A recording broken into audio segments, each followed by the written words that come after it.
আসসালামু আলাইকুম। Hi everyone, চলে আসলাম রান্নার একটা ভিডিও নিয়ে। আজকে আমি ফুলকপি রান্না করব কুমড়ো বড়ি দিয়ে। শীতের সময় এই কুমড়ো বড়ি খেতে খুবই মজা। আর এই কুমড়ো বড়িটা বড় মাছ দিয়ে রান্না করলে বেশি ভালো লাগে, আর যে কোনো মাছ দিয়েই রান্না করা যায়।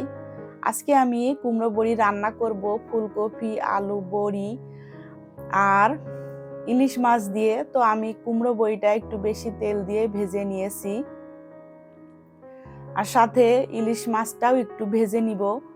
আমি যে কোনো মাছ একটু ভেজে রান্না করি, তো ইলিশ মাছটাও ভেজে নিব। খুব বেশি একটা ভাজবো না, এপিট ওপিট হালকা একটু ভেজে নিয়ে রান্না করব। তো আমার ইলিশ মাছটাও ভাজা হয়ে গিয়েছে।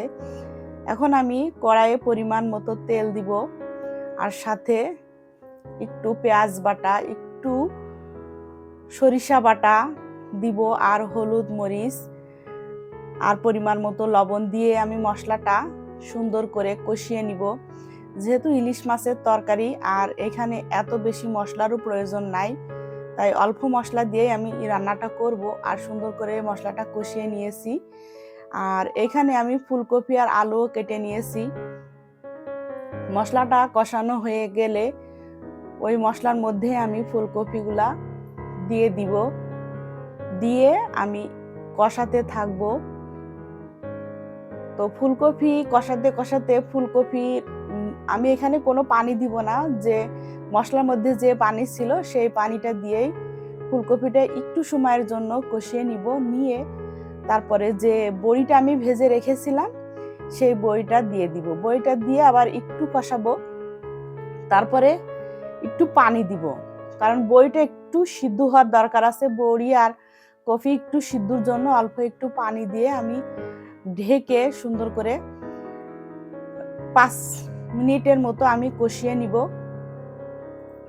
তো যখন 5 মিনিট আমি কষাবো, এর মধ্যেই বড়িটা মোটামুটি অর্ধেক সিদ্ধ হয়ে যাবে। তারপরে আমি দিয়ে দিব ঝোলের পানি। যতটুকু ঝোল রাখবো তার থেকে একটু বেশি পানি দিলেই হবে। তো আমি পানি দিয়ে আমার ভেজে রাখা ইলিশ মাছগুলো উপর দিয়ে এইভাবে দিয়ে দিব, দিয়ে আমি ঢেকে দিব। ঢেকে দেওয়ার 5 মিনিট পরে আমি আবার একটু চেক করে দেখি যে বড়িগুলা সিদ্ধ হয়েছে কিনা।